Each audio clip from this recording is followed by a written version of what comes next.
నమస్తే, welcome to YNC news. Kakinada rural ప్రజలపై చెత్త మీద పన్ను వేసిన చెత్త ముఖ్యమంత్రి జగన్ అని జనసేన బీజేపీ టీడీపీ ఉమ్మడి అభ్యర్థి పంతం నానాజీ అన్నారు.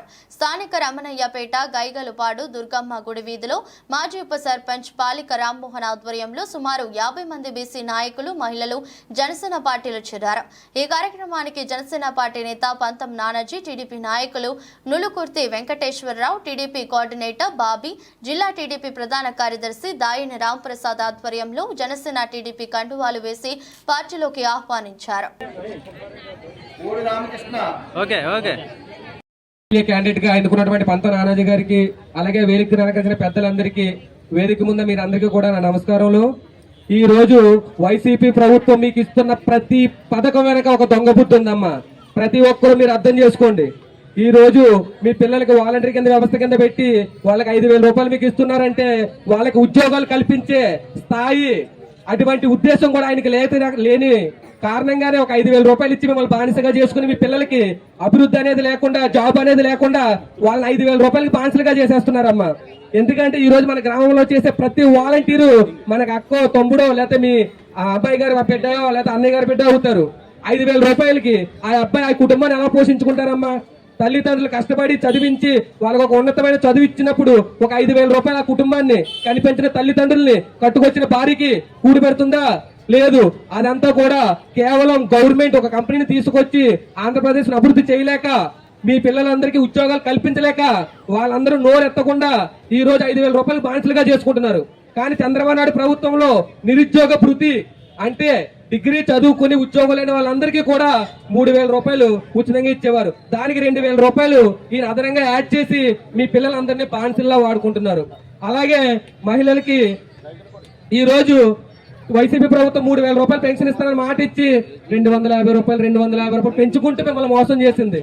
కానీ చంద్రబాబు నాయుడు గారు అధికారంలోకి రాగానే నేరుగా ప్రతి ఒక్కరికి 4,000 రూపాయల పెన్షన్ నేరుగా మీ చేతికి వచ్చేస్తుందమ్మా.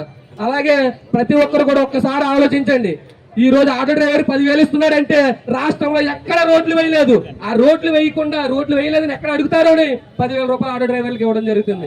ఇదంతా కూడా ఒక రాష్ట్రాన్ని అభివృద్ధి పదం చేయకుండా కేవలం మీకు అందరికీ పథకాలు అనే ఒక ముష్టిని వేస్తూ మిమ్మల్ని అందరినీ బానిసలుగా చేస్తున్నారు. ఒక్కసారి ఆలోచించుకోండి.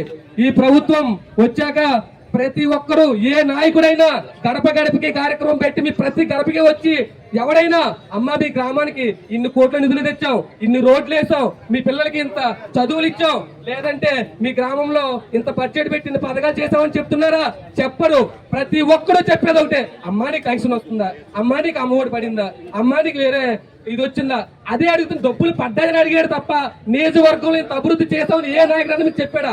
ఒక్కసారి గుడ్ల మీద చేసుకుని ఆలోచించుకోండి.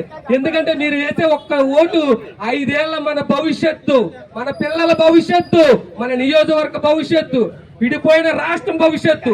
ఈ రోజు రాష్ట్రంలో ఎక్కడ ఒక కంపెనీ అనేది లేకుండా నిరుద్యోగుల్ని రోడ్లకు వదిలేసి 5,000 రూపాయలకి బానిసలుగా చేసుకుని ఈ రోజు వాళ్ళని వాడుకుంటున్నారు. అరే ఏ చదువులే ముద్దు పెడుతుండే మీ ఇంట్లో నీ తమ్ముడు గాని, నీ కొడుకు గాని, నీ తాలూకా మనిషి గాని, సొంత మనుషులు ఎవరైనా ఒక దొంగ ఉంటే నువ్వు బయటికి వెళ్ళేటప్పుడు అతనికి ఇల్లు అప్పచెప్పి వెళ్తారా? చెప్పండి గట్టిగా. అలాంటిది 17 నెలలు ఉన్న దొంగని ఆంధ్ర రాష్ట్ర తాళాలు ఇచ్చిన బతుకు మనం ఎందుకు అని చెప్పి మీ అందరికీ తెలియజేస్తున్నాను. ఇది మన నారా చంద్రబాబు నాయుడు గారు వైట్ పేపర్ లాంటి మనిషి 53 రోజులు ఆయన్ని కస్టడీలో బంధించి ఏమీ దొరక్క 4.5 సంవత్సరాలు కొట్టుకుని ఒక షాడో ఫైల్ పట్టుకుని ఆయన్ని బంధించి కావాలని చెప్పి మరి అతని మీద కుళ్ళు సాధించిన వ్యక్తులు ఈ జగన్మోహన్ రెడ్డి గారు. మీ అందరికీ ఒకటే చెప్తున్నానమ్మా, మన బతుకులు మారాలంటే చంద్రబాబు నాయుడు గారు సీఎం అవ్వాలి. ఇక్కడ నానాజీ గారు గాజు గ్లాసు గుర్తు మీద వేసి మీరందరూ ఏకపక్షాన గాజు గ్లాసు గుర్తు మీద వేసి నానాజీ గారికి అత్యంత మెజార్టీని ఇవ్వాలమ్మా. ఇక్కడ గెలుపు ఫిక్స్ అయింది. ఎవరు కాదన్నా అవునన్నా నానాజీ గారు 40 ఓట్ల పైచిలుక మెజార్టీతో నెగ్గుతున్నారు. మనం అందరూ ప్రదర్శించేది మెజార్టీ కోసమే అని చెప్పి మీ అందరికీ తెలుపుతున్నామ్మా. అందువల్ల అందరూ కూడా మహిళలు మౌత్ పబ్లిసిటీ చేసి మరి ఈ మహాశక్తి పథకాలను కూడా తీసుకెళ్లి జనాల్లోకి ఖచ్చితంగా మే 13వ తారీఖుని ప్రతి ఒక్కరూ ఓటు హక్కు వినియోగించుకోకపోతే దొంగ ఓట్లు పడితే తర్వాత మీ ఇష్టం. అందువల్ల ప్రతి ఒక్కరు ఓటు హక్కు వినియోగించుకుని పంతం నానాజీ గారిని అత్యంత మెజార్టీతో గెలిపించాలని చెప్పి మీ అందరికీ పాదాభివందనం చేసుకుంటూ మరి ఈ రోజు జాయిన్ అవుతున్న విధేయులందరికీ కూడా ధన్యవాదాలు తెలియజేసుకుంటూ మీరు మంచి డెసిషన్ తీసుకున్నారు.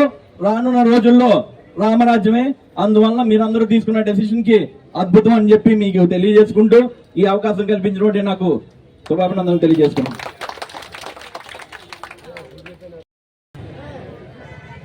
ఇప్పుడు మీకు మీలో ఎంతమందికి అమ్మ ఒడి వచ్చింది?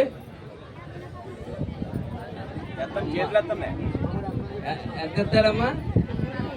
13,000, 14,000 అలా 1,000 ఇచ్చాడు.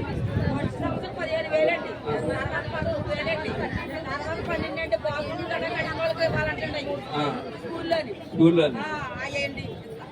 అంటే వాళ్ళ కార్యకర్తలు అది ఇంకేం పథకాలు ఉన్నాయి? అయ్యి చెప్తా అది చెప్తా. ఇప్పుడు నాన్న బుడ్డికి ఎంత అవుతుందమ్మా మీకు ఏమన్నా తెలుసా? నాన్న బుడ్డి అమ్మ ఒడికి 13,000 ఎత్తున్నాడు. సరే, నాన్న బుడ్డికి ఇది వరకు ఎంత? 80 రూపాయలు, 70 రూపాయలు అయింది. 50 ఉండేదా? 50 ఉండేదండి ఇది వరకు నాన్న బుడ్డికి. ఇప్పుడు ఎప్పుడు 200 అయిందండి. 200 రూపాయలు అయింది నాన్న బుడ్డికి. అంటే 150 రూపాయలు ఎక్స్ట్రా అయింది. నెలకి 4,500. నెలకి 4,500 చెప్పిన 10 నెలలకి 45,000, 55,000 ఇంచుమించుగా 55,000 రూపాయలు ఇదే ఇంట్లో పట్టుకుపోతున్నాడు. ఈ ఇంట్లోకి ఎంత ఇస్తున్నాడు? 13,000 ఇస్తున్నాడు. అదన్నా చదువుకునే పిల్లలు ఉంటాయి, ఒక పిల్లడికి ఇస్తున్నాడు. మళ్ళా నెక్స్ట్ ఇంకోటి చేస్తా ఉన్నాడు. ఏం చేస్తున్నాడు?